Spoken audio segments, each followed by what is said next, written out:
All right, my friends, welcome to another Coach's Corner. This edition is with my co-coach for the Stay Fit Travel Toolkit, Morgan E. Shepherd, because I messed up her name like 3 times today. But anyways, yeah, so she's a nutrition coach and we met each other through our business coach and went through like a year-and-a-half long program together.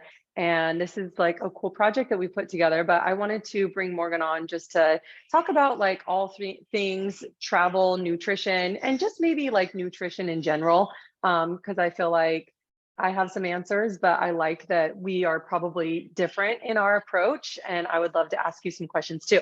So with all the coaches corners, I invite anyone who has questions to like chime in anytime. So if you want to unmute yourself, feel free to jump in there. But Morgan, why don't you introduce yourself and kind of tell people a little bit about who you are, where you live, what you do, that type of stuff. Okay, so I'm obviously Morgan Shepherd and I live in Los Angeles, California. I previously, prior to being a nutrition coach, I was a professional chef for 13 years. And I worked in fast food restaurants, I worked in coffee shops, I worked in fine dining. So I had your whole array of different types of food. I'm also a triathlete. So I've been a triathlete for 15 years. And so a lot of that has been me learning about nutrition. And then when I went to culinary school, I learned about nutrition there. So I was able to like fuel my activities. And now when I work with the clients, I do a lot of like, helping you fuel your activity, but also including, if you want to increase your protein, or you want to lose weight, or you want to adjust any of your dietary needs for any particular reason, gut health, whatever, we work through that. Yeah, that's basically what I do. What led you to learn more about nutrition and become a certified nutrition coach? Like, what was the trajectory? Just curious. Probably when I first started cooking, I was a baker. And so I got a lot of free baked goods, which meant that I kind of gained a lot of weight. And I wasn't able to fuel myself in a way that I felt good and energetic throughout the day. Like my shift started at 3 a.m. So I had to figure out how to eat breakfast, lunch and dinner in a time period, because I would end up going to bed at 7. And like, just the way that I was fueling myself was not working. And then when I found triathlon, I realized there were all these other ways that I could be eating to support my body. And that like spurred this is exciting. I want to learn more about this. How can I do this better so that I can actually race better? And then obviously in cooking school, we had a nutrition component. And then after that, I was like, let's actually get certified in this, because this is interesting. And there's such a big connection between your nutrition and your happiness, and like that mind body connection I found so fascinating. And the different things that you can eat to be like, ooh, if I eat these things, I'm going to feel a certain way and I might end up, happier or more energetic. Like adding protein into your diet can change your energy levels so drastically. It's fascinating to me. Yeah. I feel like most of us have, our interest started with ourselves. We healed ourselves, or we found a way that worked really well for us and then wanted to share it with other people because it's like so transformative.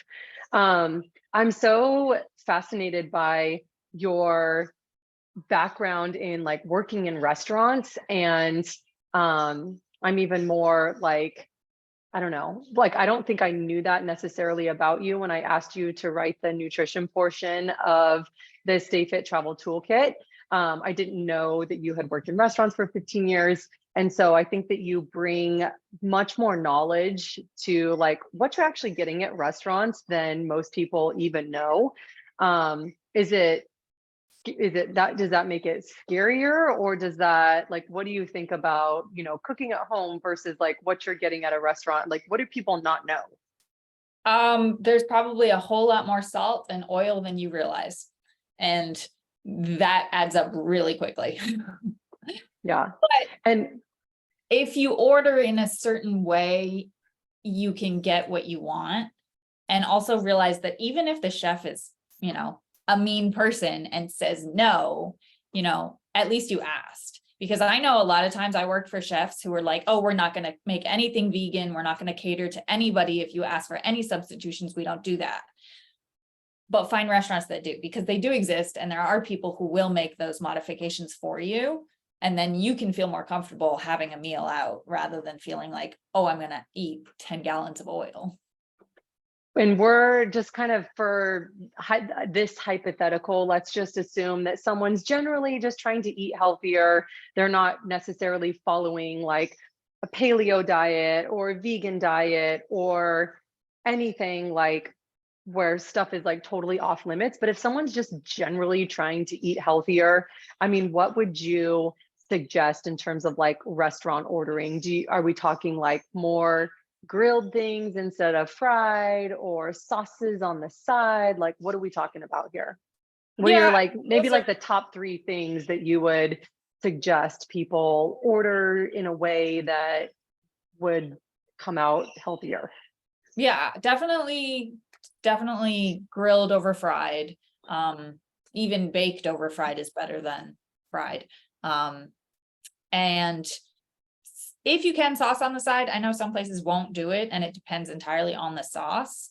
I also like to make sure that if I'm ordering, I'm prioritizing protein. So I will look for the main courses that have protein. But if there's something on there that I feel like, oh, that sounds really good, I want to taste that, I will see if they have like a side of protein that I could have, you know, because a lot of restaurants will have sides where you can just get like a chicken breast, or you could get like, you know, a little piece of meat or tofu or something like that.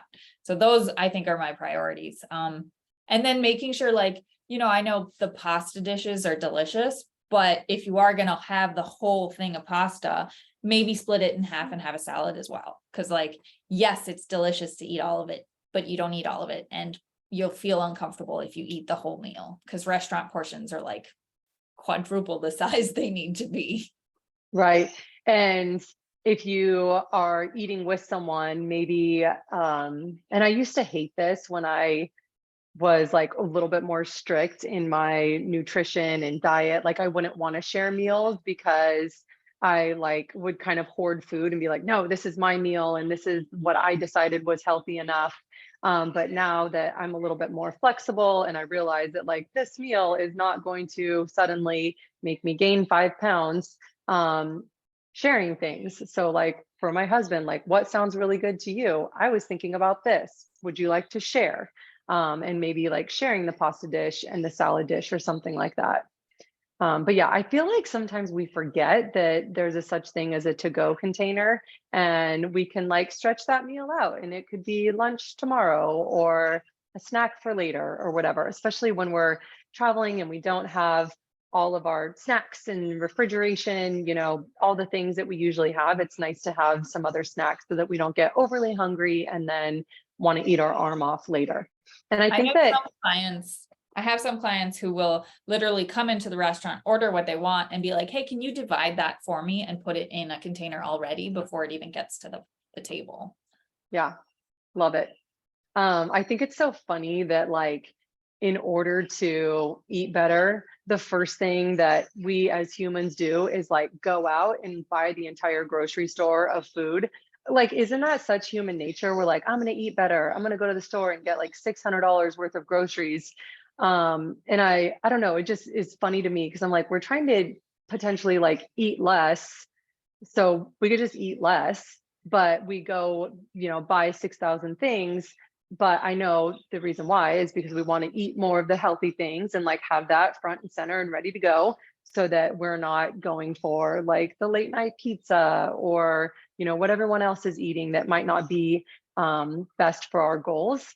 And I just went to the store and bought like $600 worth of snacks. It wasn't 600, but a bunch of snacks because I'm going on a road trip next week. So I was like, ooh, let me grab the protein bars that I like, this like frozen edamame that can like thaw out. Yeah. What else did I buy? A bunch of like, I don't really like meat sticks, but I'm sure my husband will eat them, like the chomps or the jerky. I bought some cottage cheese because I know we're gonna have a refrigerator and I can eat that with like rice cakes and crackers. And I'll bring deli meat, potentially hard-boiled eggs. What were some like ambiguous ones, or what were some that you kind of conjured up that maybe people wouldn't think about? Because we have a whole snack list in the travel tool guide. I would say on the list, I designed it so that there's protein sources first, because protein is going to keep you satiated longer.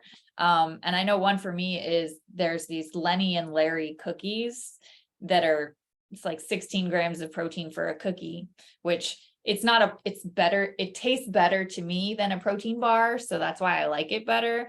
It's probably not as great for me, but it works.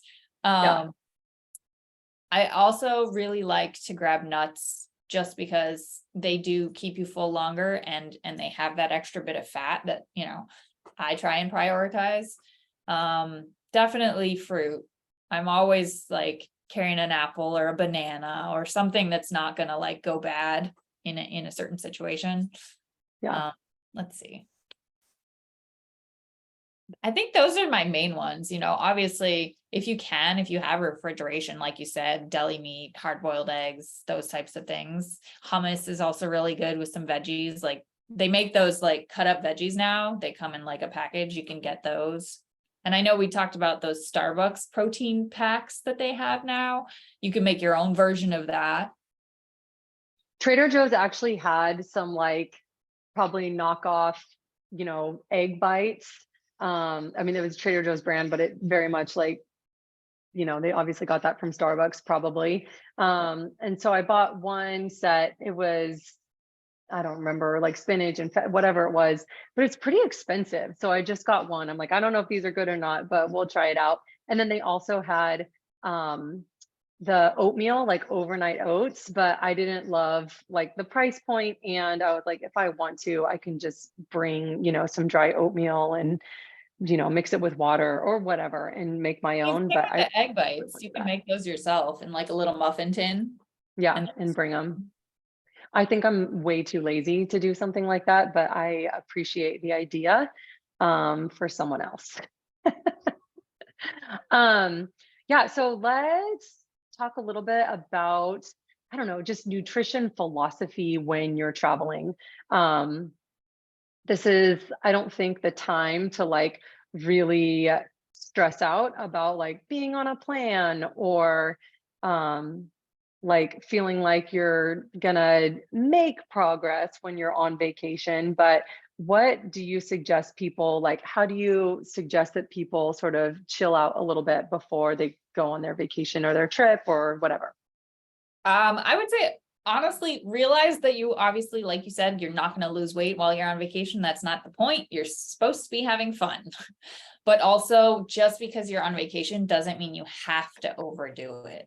So yes, you can go out to dinner and you can sample all the delicious things, but you don't have to overdo it to the point where you feel uncomfortable or you feel bloated. I try and tell my clients to sort of eat the same way that they do at home as they do on vacation. Because I know a lot of times, like restaurants, if you're going out for every meal, that's a massive meal for every meal. And you're going to feel so much more sluggish, so much more slowed down. So just thinking in terms of like, ooh, I'm going to get up and I'm going to have a breakfast. Now, whether that is you have oatmeal in your room or you go down and you have something from the buffet, but something so that you're fueling your body in like 3-hour, 4-hour increments. Can you hear the truck outside?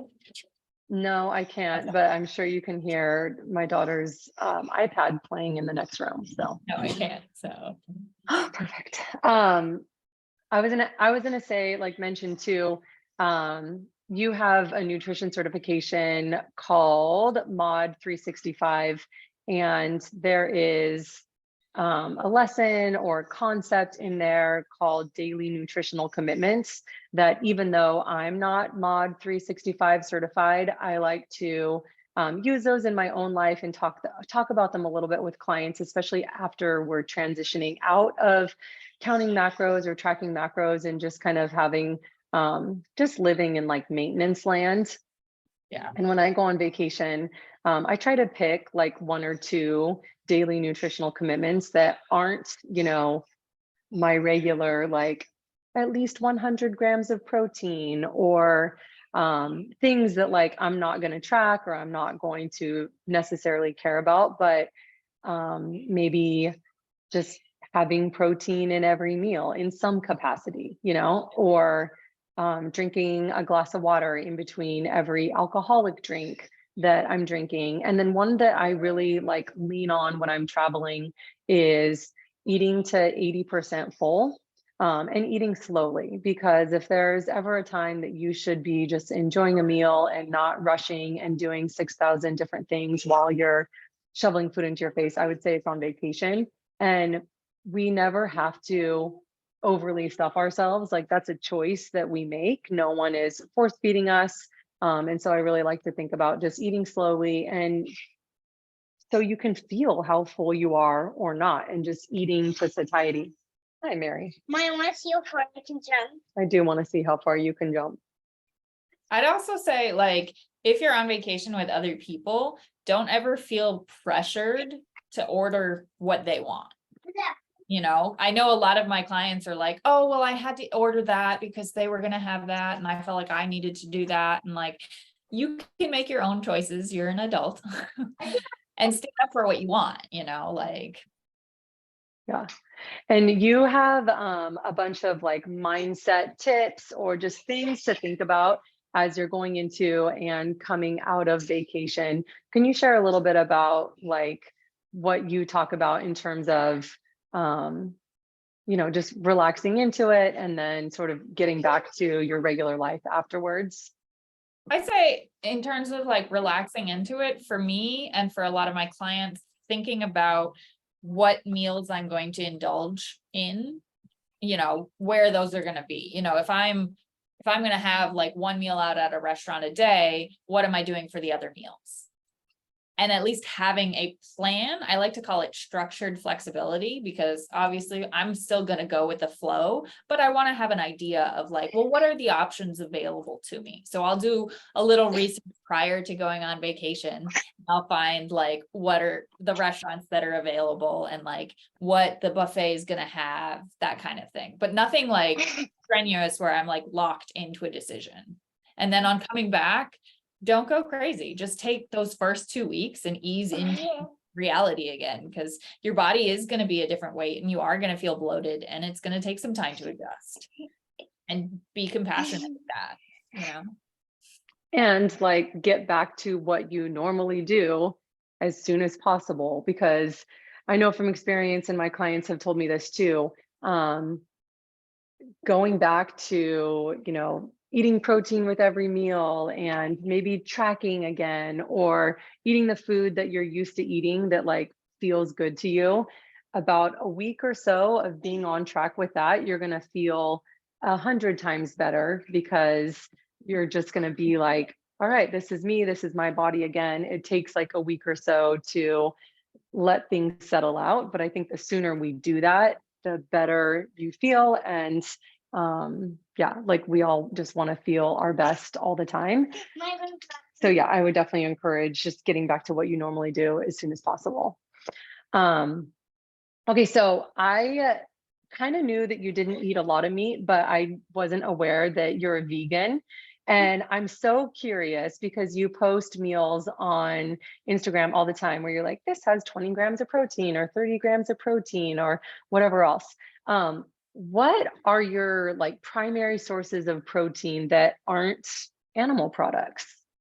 I eat a lot of tofu and a lot of tempeh, and then I eat this thing. It's called textured vegetable protein. It's TVP for short. Basically, it's defatted soy product, so it's like tofu but without the fat. So I just get protein from it, and like I want to say there's like 23 grams of protein in a serving, I think. Okay. And you can use it like ground beef.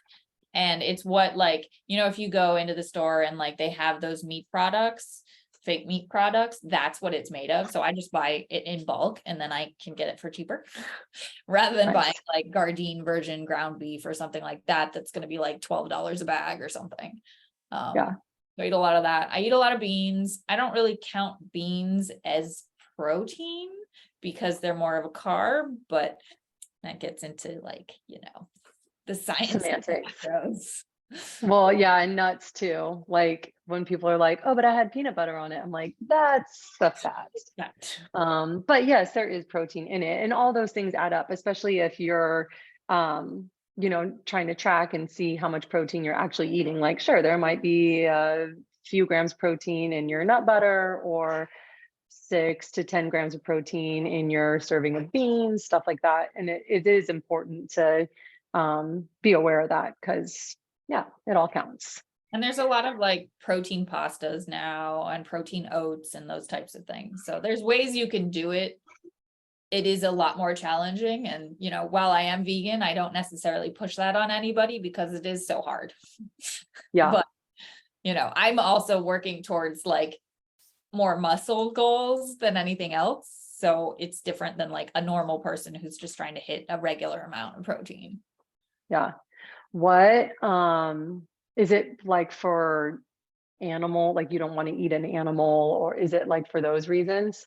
Originally, it was for the environment because I was like, there's only so much I can do to help save the environment. This is one thing I can do. But then while I was working in food service, there were certain things that I came across in restaurants that I was just not really a fan of, like the sanitariness of things. And when you've come across like bad chicken multiple times, it's just not fun. It's not fun. So yeah, that's where we're at. Okay, I'm gonna open my front door real fast because my mom is picking up Mary. Hi, Mom. Hi, Mom. Mary, get your stuff for Nana so she doesn't have to get out. Okay, so you need your goggles, your swimsuit, and your backpack. Oh, and you're bringing your pens. Hey, how about not your pens, because Nana has pens. Take all this stuff. Okay. Don't forget your goggles. I know. And you don't need shoes. If she tells you to bring your shoes, then she can grab them. He's so cute. All right, girl. You can come back with that stuff.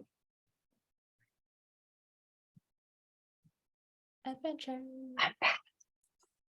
Okay, so I just added a new workout to the Stay Fit Travel Toolkit. This is not nutrition related, but speaking of your kids being all up in your grill all the time, it's a family workout. So it's one that you can like do with your kiddo, because that's some of the feedback that I received was like, I actually didn't have any time to work out on vacation because it was 24/7 like parenting. So this one is super fun. It's not like extremely structured. It's more just to play and maybe get like a mini workout and I don't know, have something else to do than the iPad or I don't know, discipline. So that's a fun new thing with the Stay Fit Travel Toolkit. What are you most excited for people to consume? And bye, sweetie. Love you.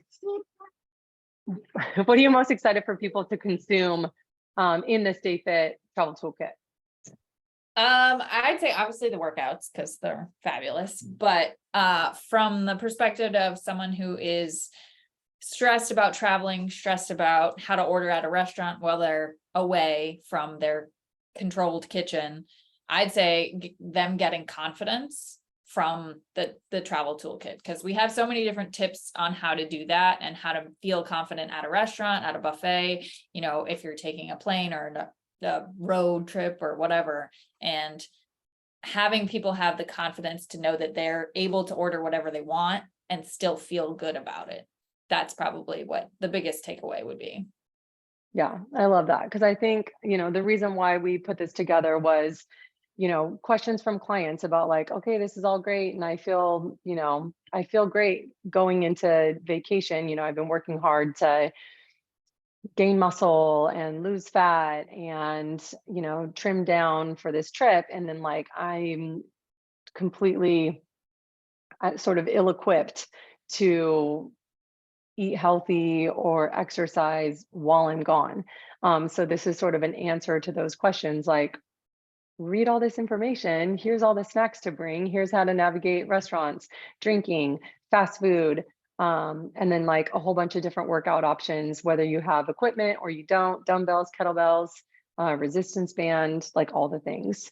So it's here, it's available. We hope that people take advantage of it. And what else am I missing, Morgan? Anything else? Not that I can think of. I know the alcohol section is pretty awesome because it lists a bunch of different like lighter fare alcohols, which I know we're all gonna go have fun. So may as well keep it lighter and healthier so we can actually have a good time. Yeah, for sure. I mean, because unless you just don't drink at all, like we're going to be drinking on vacation, we're probably going to indulge a little bit more than we should, or than we normally do. And just drinking between and choosing options that just aren't completely filled with sugar. Or if you are going to have a fun drink, like have one and then kind of taper off from there and do things that are a little bit on the lighter side, or like clear alcohol with soda water. And yeah, stuff like that. Because that's a big question that people have, like, what can I drink? I'm like, well, you can drink whatever you want, but there's going to be some repercussions. Yeah. And then just having a shopping list of like things you could bring, not that you have to, but like if you do need to bring snacks, there's a whole shopping list of snacks and food items that can help make you feel better about it. Yeah. And like I did, you can shop beforehand and grab stuff. And then once you get there, you can shop again for maybe perishable things or things that you forgot, or, things that you run out of, and the shopping list just goes with you. That's, one of my favorite things about this is it's on a website, but also on an app. So you can literally bring everything with you on your cell phone and you have access to all the things on the go, just in case you're not bringing your computer, which is nice when you're on vacation. Love it. Okay. I think that is good for us today. Thank you so much for coming on and talking about all the things. And we're going to do an Instagram live next, so don't go too far. But for this, we out. Thank you. Thank you. Oh, one more thing. Where can people find you online to connect? I'm on Instagram at morgan.e.shepherd, or my website is morganeshepherd.com. And I'm also on YouTube, and I have a podcast called Feed Your Health. So awesome. Any of those platforms. Perfect. Thank you so much. You're welcome. Ciao. Bye.